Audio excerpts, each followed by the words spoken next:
Hi there. So in this video, we're going to start looking at research methods, particularly secondary research. I do have to be quite quick in this video because the versions only give me 15 minutes recording for it, so it may be split up into more than one. So we started to look at your project proposal last week, and a number of people have managed to start to get onto looking at their research. Um, and really, the secondary research is the thing that's going to take you quite a substantial amount of time, really, um, in order to kind of read enough that you're going to get enough of an understanding, that you're going to be able to find nice quotes, that you're going to be able to get a good breadth of resource that you're actually researching from. Um, and Yeah, ultimately, I think this week is going to be. I say this week. I mean, it obviously depends on when you're watching the video, but the literature review secondary research is something which I anticipate a level three student, so A-level student, would take at least 1 week on, if it's a 6 week unit, for example.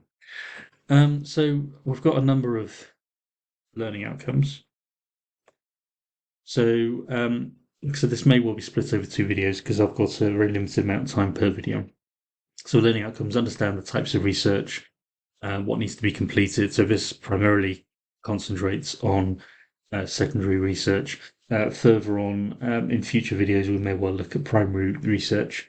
I would be surprised if anybody is doing primary research at this point. Indeed, I would be a little bit concerned if anybody's doing primary research at this point, because that would suggest that the amount of secondary research that has been done is insufficient.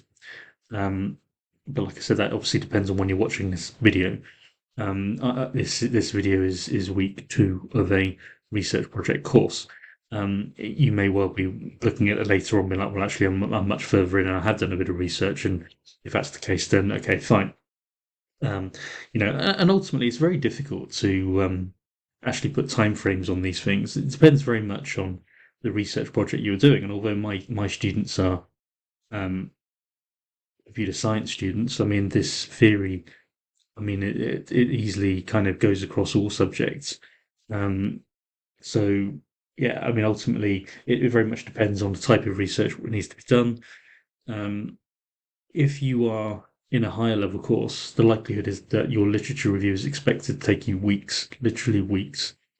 And then, so for example, when I was doing my because I've done a one of these projects on research project, I get the word right, on degree and in masters, and I've had to do a research project for both of them. And the literature review for the degree was 4,000 words, for the masters 6,000 words. Okay, so you really do need a good understanding there. Um, just a quick reminder, and this may not be relevant to everybody, that I provided resources from you or for you from last year. Just remember that you need to be doing the stuff that I ask you to do and not the stuff that was specified for last year. Okay, now I'm pretty sure that should be pretty obvious, but you never do know, because ultimately the tutor last year asked for quite significantly fewer words, which will actually make it much more difficult for you to do well on the unit. So I'm giving you more words. It sounds like I'm giving you a lot more work to do, but actually you will find, or you should find, those guys who are going to do this unit very well, that 3,000 words is actually not very many for a topic of this type. And so for the guys last year to have had nearly 10% fewer, not 10%, it was 2,200. It was close on a third less. I mean, that would be extremely challenging, in order to really kind of strip it down to that. I put a tip on here, which is that appendices do not count towards the word count. So you can put, for example, all your results from your surveys in there. You can put anything in there that will be relevant, but you don't necessarily want within the text itself. You do have to be sensible. I mean, you can't just put block quotes in there because I ain't going to read necessarily all of those. That would be not right. It wouldn't make any sense. But the results from the surveys could definitely go in there, for example. Um, and then you put the charts within the content itself. But we'll get there when we come to it. Okay, so your research project, this is where I'm anticipating my guys are right now. So at the beginning of the actual research project, so you've done your project proposal, and now you're going to start to actually write your research project. Um, so these are the 5 things that I've highlighted as being the beginning of your research project. So you've got a title page, you've got a contents page. They shouldn't take you very long to do, really, although your contents page is obviously something that's going to continually be updated. You've got your abstract and introduction. You guys are probably not going to have an abstract. You might do, but it's not something I'm going to be particularly thing about, really. Methodology, what you're going to do, and finally your literature review. So by far the biggest one of those is your literature review. So your your title page is exactly what it says on the tin. So you need to make a nice fancy contents page. And you know what, Word can do that for you. So I'm going to go into Word and I'm going to show you how to quickly put a contents page in, not content, well, I can do contents page later, your title page into Word. So I have Word open, ready to go. And all I need to do to put a cover page in is click Insert, Cover Page, and then you choose the type of your cover page. So you just select one that's nice. Presumably, you can download ones if you don't like any of these, but I mean, I've always found these to be sufficient in my experience. So you just click on one, and then you put your details in. Make sure you fill this out. I mean, come on, guys. I mean, there's not rocket science to do this stuff. Okay, you just got to make sure you fill it out properly with the title of your research project, your name. You may not want a company name and company address. You'll probably want not probably, you will want your user ID at the end of it. On higher level courses, they frequently require you to include your supervisor's name within it. I'm not so fussed about that because ultimately you're submitting it direct to me through Microsoft Teams. I said other tutors may not have that lecturing. So yeah, a nice title page. You're also going to want a contents page, and a contents page shows somebody who's viewing it for the first time where everything is. So you may be like, well, I've not done a contents page before, or maybe you have done a contents page before. I don't know. And I think for you guys, I can't stress enough what good use of tools within Word can help you with. Okay. So you can obviously make your own contents page. So you can go in here and the contents page and then insert a table. And this will take you ages, okay? And you're really quite daft if you do it this way. I mean, you certainly could, right? So you could have, I don't know, intro page 2, even though it's not quite that way. You could have lit review. I'm just adding stuff in here on page 4, 5, whatever. And every time you change this, or every time you add more words, you're going to have to go back to your contents page to change it. I mean, it's just, and you're going to have a great many things in here. So I would say it's just quite a daft thing, really, to do it this way. The way you want to do it, okay, is you have your contents page, and then when you go to add new pages, so introduction,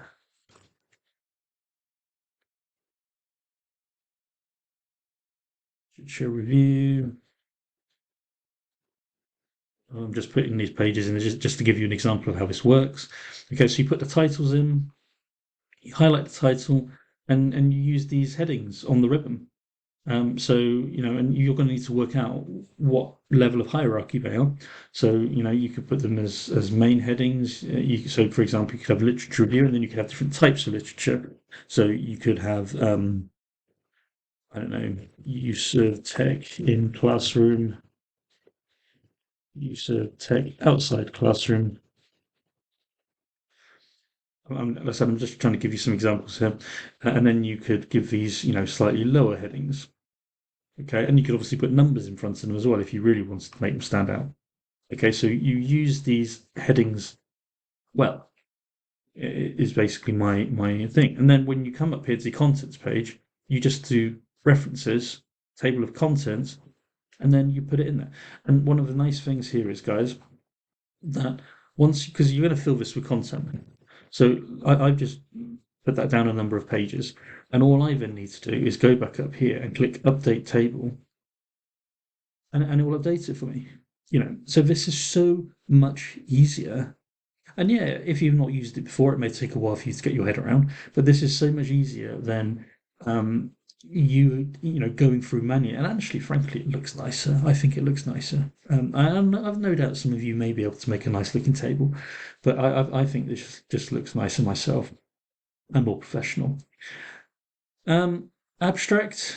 So I've got 5 minutes, well, under 5 minutes left of this video, so I'm going to try and do these next 2 slides, and then I'll leave a lit review for the next video. So the abstract is where you would have a little bit of text which describes what your project is and what you found out. So you may well find this when you go into Google Scholar and you're looking for projects that have been done by other people, and you just see a little abstract that tells you what it is. So it's incredibly useful from that perspective. For you guys, I don't necessarily think it's something you're all going to have.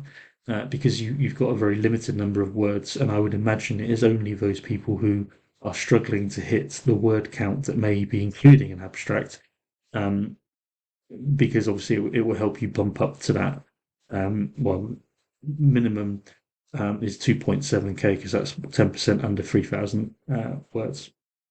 So I wouldn't worry overly about that if you're comfortably going to be getting within the 10% 3,000 word limit.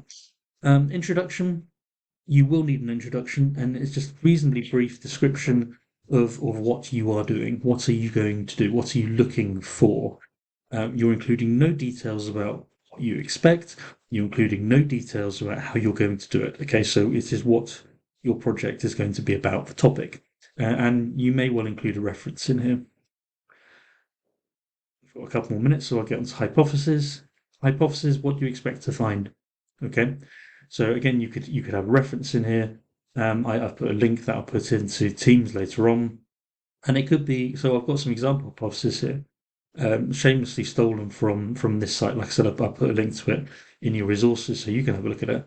And this is how small a hypothesis can be. Okay. Would yours be much different? Probably not, because you haven't got a huge amount of time to do it. So there's only going to be a limited amount of things that you can actually go and find out. Okay. Like I said, you have to be nice and tight with your topic.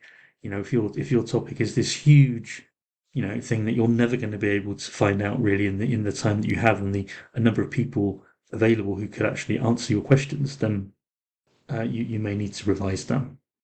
Okay, I'm going to pause here. And we'll move on to things like methodology in the next video. But that's certainly a starter for 10. So I'll see you in the next video.